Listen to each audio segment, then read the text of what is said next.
আমরা মিটাতে চাইছি। আমরা ধরুন কালকে মন্ত্রীর সাথে বৈঠক ছিল, সেখানেও সমাধান সূত্র বেরোয়নি। আজকে আমাদের রাজ্য কমিটির বর্ধমানে মিটিং আছে, আমরা আশাবাদী আছি, আমরা চাইছি যে ব্যাপারটা যেন মিটে যায়। আমরা লাগাতার ধর্মঘটের পক্ষে নেই। পরিবর্তিত পরিস্থিতিতে মানুষের কল্যাণের জন্য এবং মানুষের চাহিদা পূরণের জন্য যে কোনো কঠোর ব্যবস্থা নিতে পারে। ভিন রাজ্যে আলু রপ্তানির ক্ষেত্রে নিষেধাজ্ঞা তোলার দাবিতে কর্মবিরতির ডাক দিয়েছে প্রগতিশীল আলু ব্যবসায়ী সমিতি। চলতি বছরে দফায় দফায় কর্মবিরতির ডাক দেয় তারা। প্রশাসনের আশ্বাসে তখনকার মতো কর্মবিরতি উঠলেও সোমবার খাদ্য ভবনে আলু ব্যবসায়ী হিমঘর মালিকদের সঙ্গে রাজ্যের কৃষি বিপণন দপ্তরের রাষ্ট্রমন্ত্রী বেচারাম মান্নার বৈঠক ফলপ্রসূ হয়নি। তার ফলে ফের মঙ্গলবার থেকে কর্মবিরতি শুরু হয়েছে। প্রায় 25,000 আলু ব্যবসায়ী কর্মবিরতিতে সামিল হয়েছেন।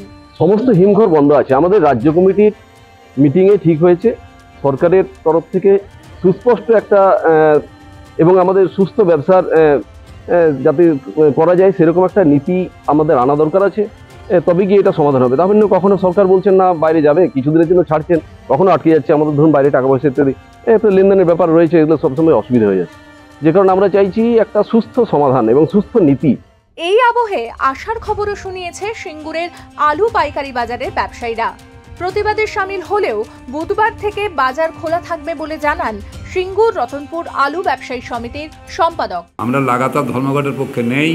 আমাদের রাজ্য মিটিংয়ে, রাজ্য কমিটির যে মিটিং ছিল, মন্ত্রী ছিল, এই আমাদের কোল্ড স্টোরেজ অ্যাসোসিয়েশন ছিল, তাদের সাথে যেটা আমরা বৈঠকে করেছিলাম, আমরা বলেই দিয়েছিলাম যে আমরা লাগাতার বন্ধের পক্ষে যেতে পারবো না। আমাদের সিঙ্গুরে নানান রকম চাপ আছে, আমাদের কাছের মানুষ আছেন, মন্ত্রীমশাই আছেন, আমাদের বারণ করেন, আমরা এটা রাখতে পারবো না। এবং মাননীয় মুখ্যমন্ত্রীর কথা ভেবেই আমরা আমাদের সিঙ্গুরকে শুধু একদিনের প্রতীকী বন্ধ পালন করার জন্য আমরা মিটিং করে প্রচার করেছিলাম এবং তাই হয়েছে। সুষ্ঠুভাবে সুন্দরভাবে আমাদের সিঙ্গুর আজকে এটা পালন করছে। কতজন ব্যবসায়ী এতে শামিল হয়েছে? আমাদের সিঙ্গুরের যতজন আছে প্রত্যেকেই 220 জন হবে।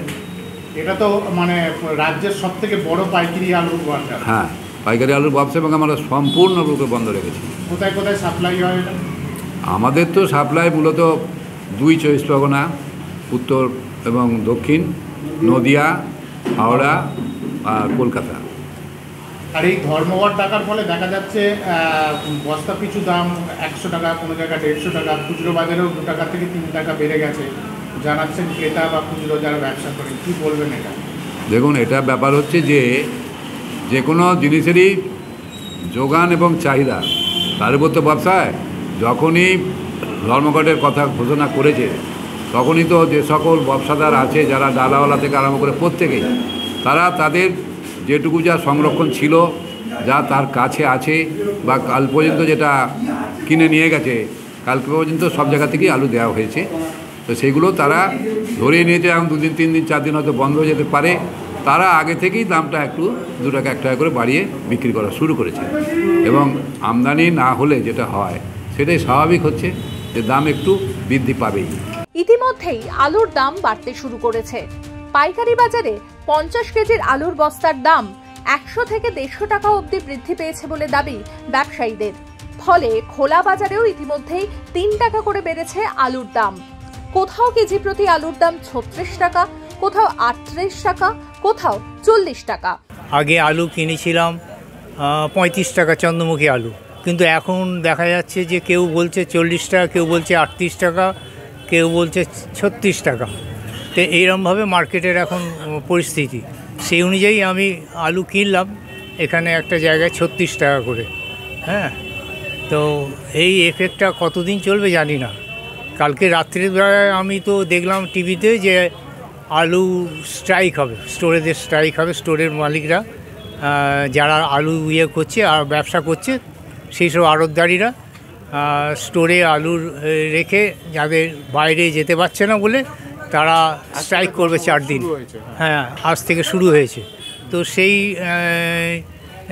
তার কি এফেক্ট হবে সেটা তো আমরা বুঝতে পারছি না। আমরা সাধারণ মানুষ, আমরা রোজ বাজারে আসি, এসে আলু কিনবো কি সবজি কিনবো, যা দর হবে সেই অনুযায়ী আমাদের মার্কেট কিনতে হবে। কিন্তু আমাদের তো আয় তো একই, আয়ের উপর তো আমাদের এফেক্ট হচ্ছে। এফেক্ট মানে আমাদের তো সেই অনুযায়ী চলতে হচ্ছে, আমাদের বাজেট তো সীমিত, সেই বাজেটের উপরেই আমাদের চলতে হচ্ছে, যার ফলে আমাদেরও খুবই অসুবিধার মধ্যে পড়তে হচ্ছে। কি দাম আগামী দিনে আরও বাড়তে পারে কি বলছে? সেটা তো আমরা তো বলতে পারছি না, এটা আশঙ্কা থেকেই যাচ্ছে যে বাড়ার, যেহেতু 4 দিন ধরে নাকি স্ট্রাইক হবে, সেই জন্য একটা আশঙ্কা তো সবারই থাকবে, আমারও থাকবে। কিন্তু এটা কি মধ্যবিত্তের বা মধ্যবিত্তের উপর তো অবশ্যই চাপ পড়ছে, মধ্যবিত্তের তো অবশ্যই চাপ পড়ছে। মধ্যবিত্ত তো তাদের তো সেই সীমিত পয়সা দিয়েই তাদের বাজারে আসতে হয়, তাদের তো একটা বাজেট থাকে, নির্দিষ্ট তো বাজেট থাকে, সেই বাজেটের উপর তাদের চলতে হয়। কর্মবিরতি নিয়ে মুখ খুলেছেন মন্ত্রী বেচারাম মান্নাও। 300 টাকা প্যাকেটে লাভ করেছে, এর থেকেও তারা অতিরিক্ত লাভের জন্য তারা ওই জায়গা থেকেই বন্ড এবং রেডি আলু বেশি করে দাম দিয়ে বিক্রি করার জন্য তারা খুচরো মার্কেটে পাঠাচ্ছে এবং খুচরো মার্কেটের দাম বাড়ছে। কিন্তু আমরা সর্বান্তকরণে আমরা চেষ্টা করছি।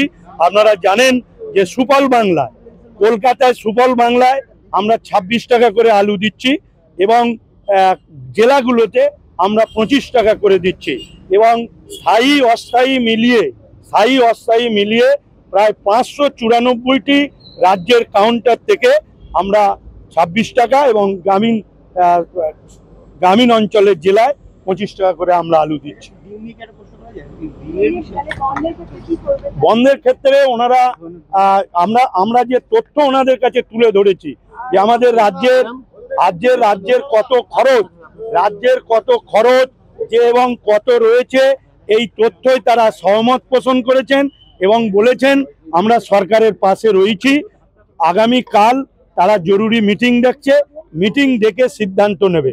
তবে এটুকু শুনে নিই, বন্ধ হলো, সরকার কিন্তু পরিবর্তিত পরিস্থিতিতে মানুষের কল্যাণের জন্য এবং মানুষের চাহিদা পূরণের জন্য যে কোনো কঠোর ব্যবস্থা নিতে পারে। আমরা জানি যে এই মুহূর্তে রাজ্যের কোনো কৃষকের কাছে আলু নেই, কোনো খুচরো আড়তদারের কাছে আলু নেই। আমরা তদন্ত করে দেখেছি 40 জন স্টোর মালিক এবং বড় ব্যবসায়ীর কাছে সম্পূর্ণ আলু চলে গেছে এবং বেশ কিছু স্টোর মালিকের তালিকা এবং ব্যবসাদের তালিকা আমরা পেয়েছি।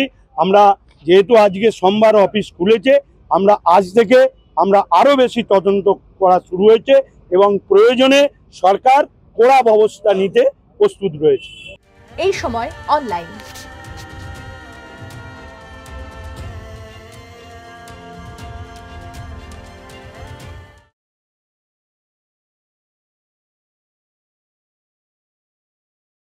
ফলো করুন এই সময়.com। আপডেটেড ভিডিও স্টোরির জন্য সাবস্ক্রাইব করুন আমাদের ইউটিউব চ্যানেল।